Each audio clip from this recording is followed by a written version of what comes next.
नमस्कार, स्पॉटलाइट में आपका स्वागत है। मैं हूं आपके साथ अभिषेक भट्टाचार्य। आज बात करेंगे ओबीसी बनाम सपाई, जिसको लेकर कहा जा रहा है कि टेंशन है काफी हाई।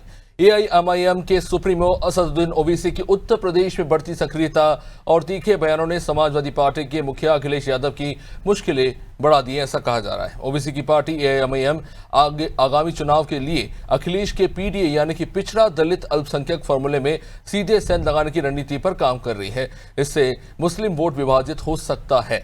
ओवैसी ने हाल ही में सपा का गढ़ बहराइच में एक जनसभा को संबोधित करते हुए कहा था कि सपा ने मुसलमानों को सिर्फ दरी बिछाने वाला समझा है, उन्हें राजनीतिक भागीदारी नहीं दी। ओवैसी ने पश्चिम बंगाल के घटनाक्रम का भी जिक्र करते हुए मुसलमानों को अपने राजनीतिक अधिकारों के लिए स्वतंत्र रूप से सोचने की अपील तक की। अब आपको बता दें कि यूपी के लगभग 70 ऐसी विधानसभा सीटें हैं जहां मुस्लिम मतदाताओं की संख्या 30% के लगभग और तकरीबन 150 सीटों पर वे हार जीत तय भी कर सकते हैं। ओवैसी की मौजूदगी से अगर मुस्लिम वोट बढ़ता है तो इसका सीधा फायदा भारतीय जनता पार्टी को होगा या सपा लगातार ओबीसी पर बी टीम होने का आरोप लगाती रहेगी। लेकिन ओबीसी के आक्रामक तेवर से मुस्लिम युवा एक नया विकल्प तलाशने की कोशिश कर रहे हैं। इससे एक तरफ मुस्लिम युवाओं की राजनीतिक महत्वाकांक्षाएं बढ़ रही हैं और ओबीसी ऐसे नेता मुखर हो रहे हैं, तो वह अखिलेश यादव के लिए हिंदू वोटों को साधे रखते हुए मुस्लिम मतदाताओं के पूर्ण समर्थन को अपने पाले में बनाए रखने की चुनौती भी एक तरफ से कह सकते हैं कि महत्वपूर्ण है। तो क्या अखिलेश मुस्लिमों का वोट कायम रखते हुए भाजपा के मजबूत किले को फतेह कर पाएंगे?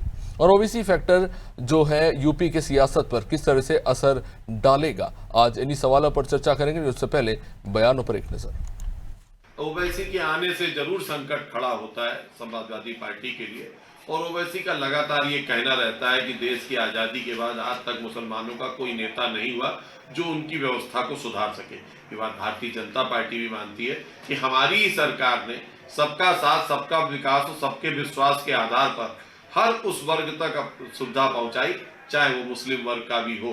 लेकिन ये लड़ाई मुस्लिम वोटों के ध्रुवीकरण की ओवैसी के आने के बाद जरूर शुरू है, और ओवैसी जहां जाते हैं वहां मुस्लिम वोटों को अपनी तरफ आकर्षित करते हैं। अब देखना है कि उत्तर प्रदेश विधानसभा में ओवैसी और अखिलेश के बीच की नूरा कुश्ती क्या रंग लाएगी। भारतीय जनता पार्टी के अघोषित गठबंधन के साथी असदुद्दीन ओवैसी साहब भारतीय जनता पार्टी की मदद करने के लिए हर वक्त तैयार रहते हैं। भारतीय जनता पार्टी के लोग जहां जहां भी चुनाव लड़ने जाते हैं, अघोषित गठबंधन के साथी उनके पीछे पीछे जाकर उनकी मदद करने का काम करते हैं। भारत के मात्र एक ऐसे नेता हैं असदुद्दीन ओवैसी साहब जो पहले मुसलमानों की लीडरशिप छीनते हैं, फिर उनको बताते हैं कि हम आपको मुख्य धारा में लाना चाहते हैं, हम सियासत में आपकी भागीदारी तय करना चाहते हैं, हम आपको सियासत में लीडरशिप दिलाना चाहते हैं। पहले ये उनको चुनाव हराते हैं, उनकी लीडरशिप खत्म करते हैं, फिर उसके बाद उनके हिमायती बनते हैं, उनकी कवायद की बात करते हैं और उनकी लीडरशिप दिलाने की बात करते हैं। जिस प्रकार भारतीय जनता पार्टी की सरकार हिंदुओं का तुष्टीकरण करके उनको गुमराह करती है और उनके हितों के साथ और उनकी आस्था का अपमान करती है, उनके हितों का अपमान करती है, उसी प्रकार उनकी बी टीम जो कि ओवैसी जी हैं, ओवैसी जी और उनकी पार्टी नरेंद्र मोदी जी और अमित शाह जी की एक बी टीम है जो मुसलमानों को गुमराह करती है, उनको उनके हितों से वंचित करती है और उनकी आस्था के साथ खिलवाड़ करने का प्रयास करती है। ये दोनों पार्टियां, बीजेपी हो या ओवैसी जी की पार्टी हो, ये दोनों कहीं ना कहीं भारतीय समाज को बांटने का काम कर रही हैं। और इनको बहुत बड़ा भ्रम है कि उत्तर प्रदेश में आकर के ओवैसी जी उत्तर प्रदेश के मुसलमानों को गुमराह करेंगे, इस प्रकार योगी जी उत्तर प्रदेश के हिंदुओं को गुमराह करते हैं। तो ये बड़ा दिलचस्प है देखना कि मुस्लिम वोटों को लेकर बड़ी चर्चा हो रही है, लेकिन इनकी कितनी प्रासंगिकता है ये अपने आप में एक बड़ा सवाल है। और ये वोट परसेंटेज जो है वो किस तरफ जाता है? क्या बीजेपी के पास जाता है, समाजवादी पार्टी के पास जाता है या कांग्रेस के पास जाता है? और जिनकी चर्चा हो रही है एआईएमआईएम, वो कितने प्रासंगिक है उत्तर प्रदेश में, ये जानने की कोशिश करेंगे। हमारे साथ आज चर्चा में जुड़ रहे हैं चंद्रमोहन चौबे बीजेपी से, मानसिक चौहान कांग्रेस से, जुबेर खान समाजवादी पार्टी से, सैयद मोहम्मद हैदर एआईएमआईएम से। आप सभी का बहुत बहुत स्वागत। चंद्रमोहन जी, एक बड़ा दिलचस्प सवाल यही है कि आप कहते हैं कि ध्रुवीकरण हो रहा है, जो वोट है वो जा रहा है कांग्रेस के पास या सपा के पास। सपा बोलते हैं कि असदुद्दीन ओवैसी बी टीम है, और अभी हमने हाल ही में संसद में भी यही देखा कि उन्होंने कहा कि भैया हम बी टीम है। ओवैसी असदुद्दीन बोले कि हमें बी टीम है, कम से कम बोलने दीजिए। तो हम आज तक समझ ही नहीं पाए कि एआईएमआईएम पार्टी असदुद्दीन ओवैसी किसकी बी टीम है। अभिषेक जी, इसमें बहुत ज्यादा सोचने और समझने वाली बात है ही नहीं। आप ओवैसी जी की विचारधारा, सोच और उनकी मानसिकता देखिए, और समाजवादी पार्टी अथवा कांग्रेस की जो है आप मानसिकता देखिए, सोच देखिए, सिद्धांत देखिए, तो आपको समानता दिखाई देगी।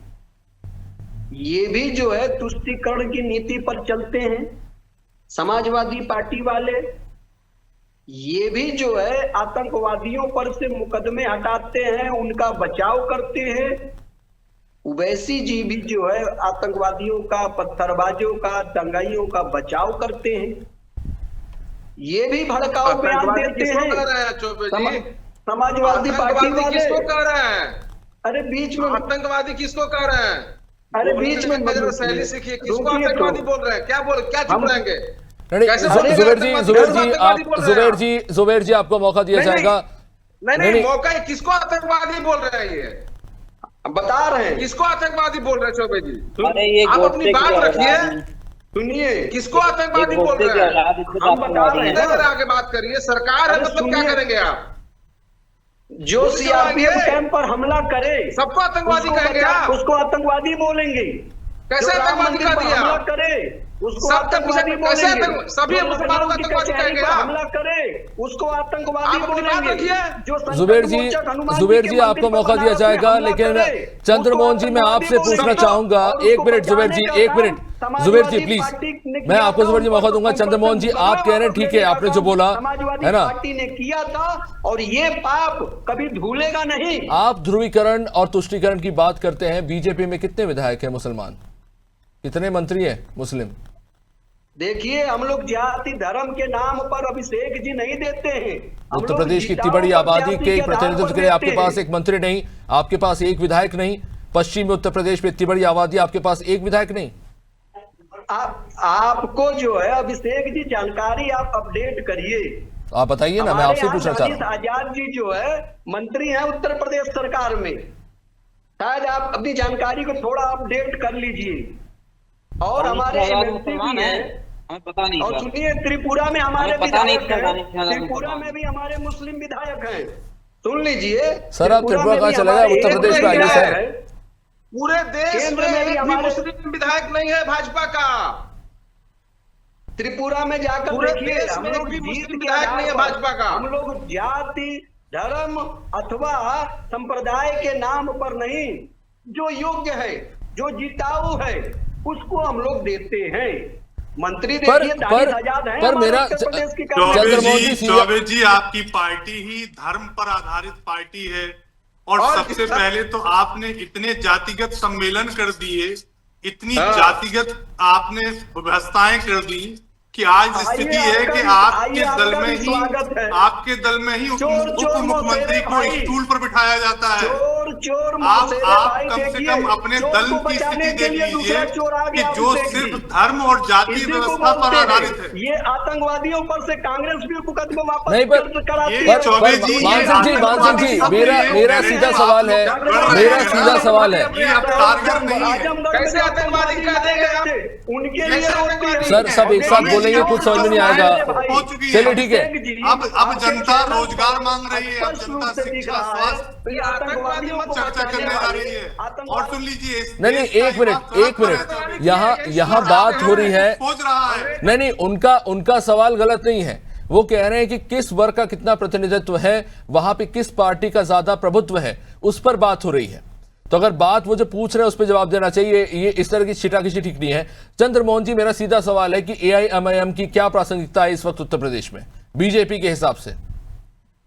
देखिए कितना परसेंट वोट जाता है, कितनी सीटें उनके पास है, कितने वोट उनके पास जाते हैं? तो सीधी बी पार्टी है।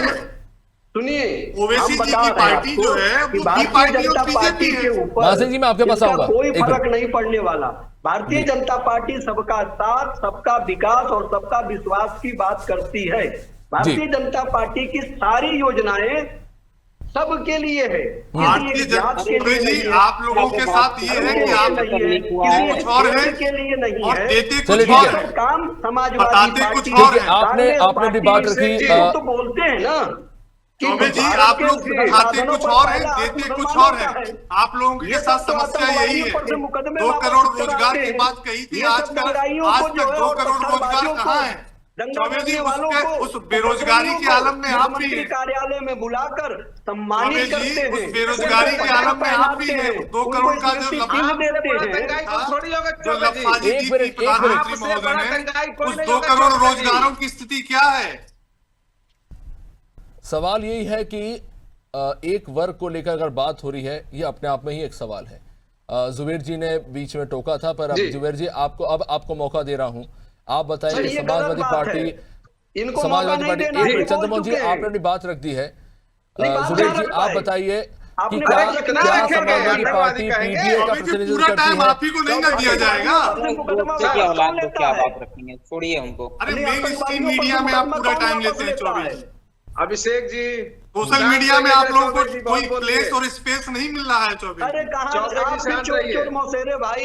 अरे से भी चोर आती चोर है, मौसेरे चुपचाप भाई मौजूद भी नहीं, आती है। आप ये आते हैं। देखिए दोनों फुफेरे आतंकवादियों के लिए ममेरे। रोते आप हैं। अरे पुलिस सुनिए, आतंकवादियों पर अरे से चंपत जी मुकदमा को देख वापस लीजिए लेते ना। हैं। अरे भाई राम आप लोगों नाईक को को चोरी की प्रधानमंत्री स्थिति है, कार्यालय में प्रभु श्री और राम को नहीं मुख्यमंत्री छोड़ रहे कार्यालय में हैं। सम्मानित अरे करते आप हैं। लोगों की और चोरी की कश्मीर में स्थिति जो है, हत्यारा प्रभु था, श्री राम को उसको नहीं छोड़ मनमोहन रहे। सिंह ने सम्मानित किया।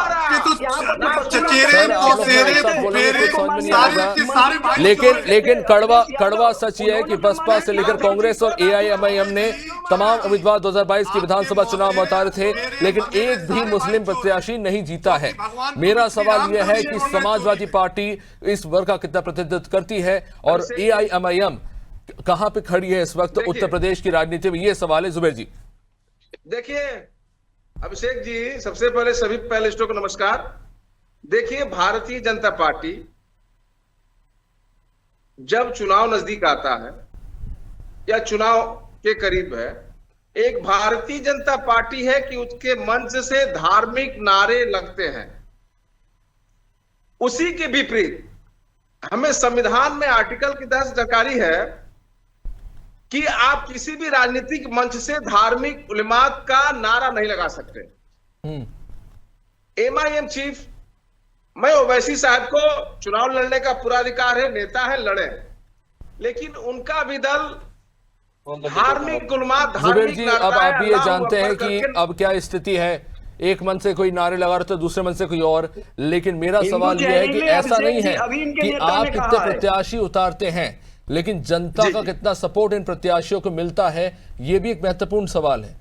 क्या जनता सपोर्ट जी, नहीं बता रहा हूं करती? मैं। मुस्लिम बहुल इलाकों में क्या वोट नहीं मिल रहा, खासतौर से पश्चिमी यूपी में?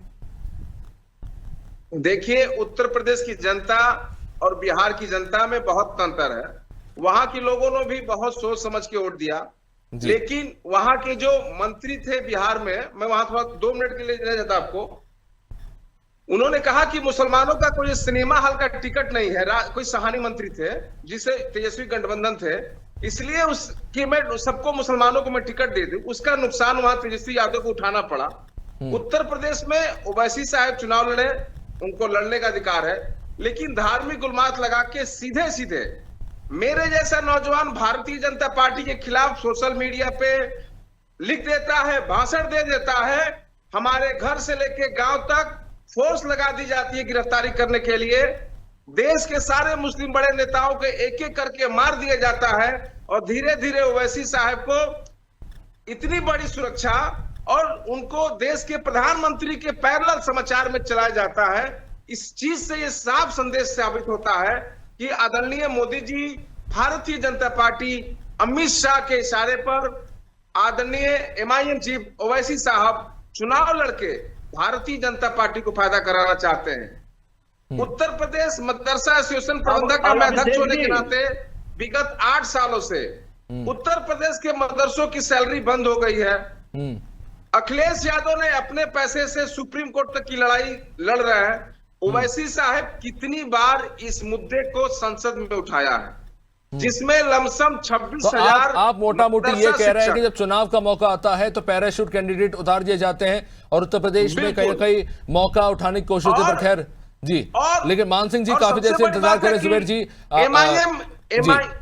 एमआईएम अखिलेश जी को हराने के लिए एमआईएम चीफ बीजेपी के इशारे पे कैंडिडेट देंगे। अरे बहन क्यों कुमारी बेवकूफी मायावती वाली जी बात कर बसपा रहे हो? प्रत्याशी जनता भी समझदार हो गई है। भाजपा के प्रत्याशी सैयद साहब भी बोलेंगे इस पे। जी मान सिंह जी, जो हमेशा इस तरह की बातें उत्तर प्रदेश में होती है। प्रत्याशी एमआईएम और बसपा ठीक के है, लोग देंगे। कांग्रेस का अपना क्या पक्ष है इसको लेकर? ठीक है, जुबैर जी आपने अपनी बात रख दी है। अभिषेक जी, मान सिंह जी, अभिषेक जी, इंडिया गठबंधन सर्व समाज की बात करती है और इंडिया गठबंधन कभी भी किसी जाति और धर्म विशेष की बात नहीं करती है। इंडिया गठबंधन का जो एक बहुत ही बड़ा अंग है, माननीय अखिलेश जी समाजवादी पार्टी के नेता हैं और सर्व समाज की बात करते हैं। उनका नारा चल रहा है पीडीए, उसमें पिछड़ा, दलित और अल्पसंख्यक की बात चल रही है। अब रही बात भारतीय जनता पार्टी, तो भारतीय जनता पार्टी बहुत ही शातिर तरीके से चुनाव लड़ने का कार्य करती है और ये सिर्फ मैं कांग्रेस प्रवक्ता होने के नाते नहीं कह रहा हूं। आप उठा करके देखिए एमआईएम की तो मान सिंह जी, स्ट्रेटजी इस किस इंडिया आधार पर गठबंधन में चलती है। एआईएमआईएम क्यों नहीं है? एमआईएम का ना होना ये तो हमारे दल के शीर्ष नेताओं पर उनकी चर्चा पर निर्भर करता है, जिसका जवाब मैं नहीं दे सकता हूं। अगर शीर्ष नेतृत्व में आपस में बात हो तो ऐसा अगर आगे कोई पहलू बनता है उस पर बात हो सकती है। नहीं मिली है, लेकिन मैं आपसे सिर्फ ये बात कर रहा हूं कि आप ये नहीं हुई।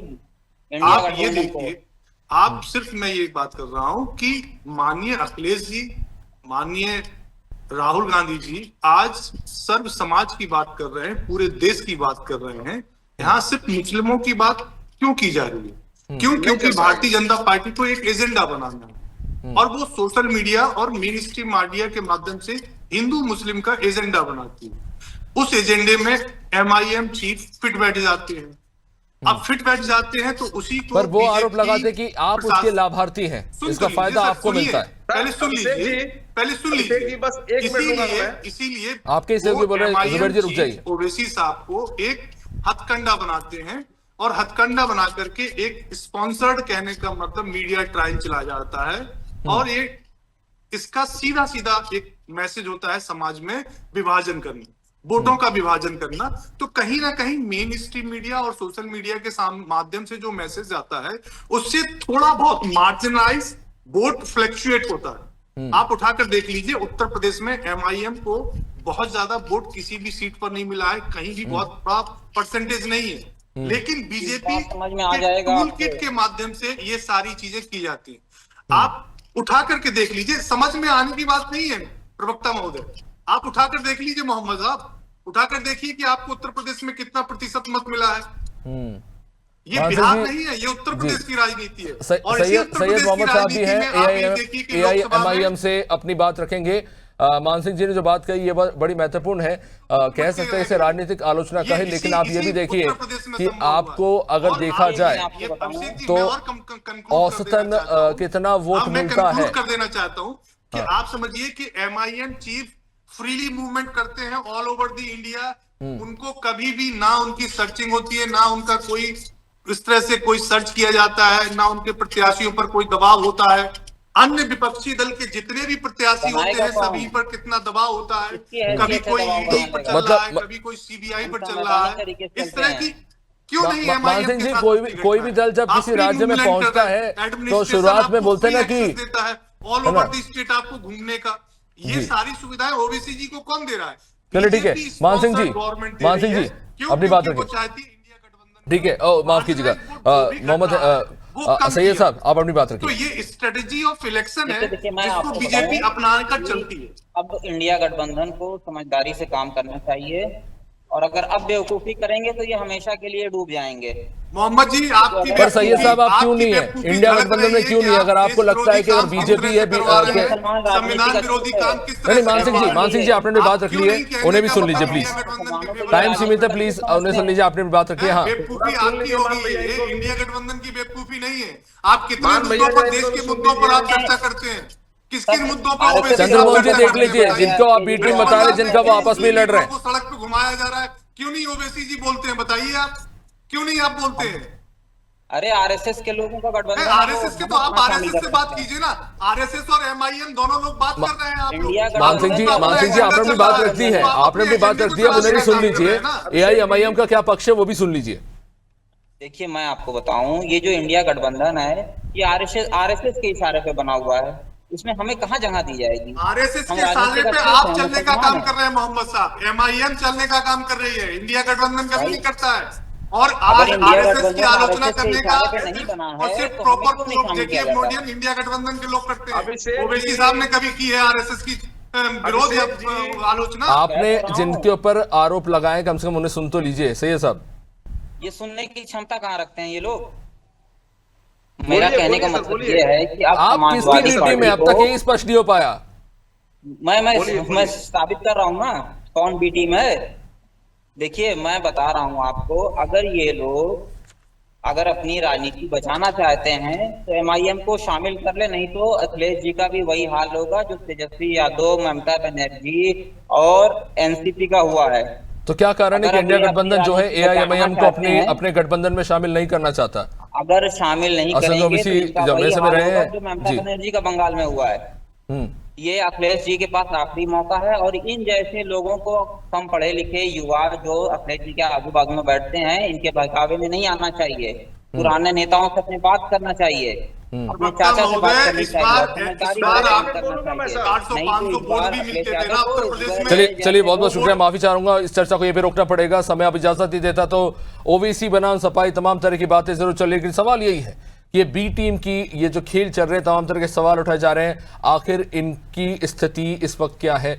और उत्तर प्रदेश की राजनीति में बीते 15 सालों में या फिर कह लीजिए कि 12 सालों के अंदर कितना बदलाव आया है, ये भी देखना बेहद महत्वपूर्ण होगा। फिलहाल इस कार्यक्रम में इतना ही। आप देखते रहना आनंद टीवी। नमस्कार।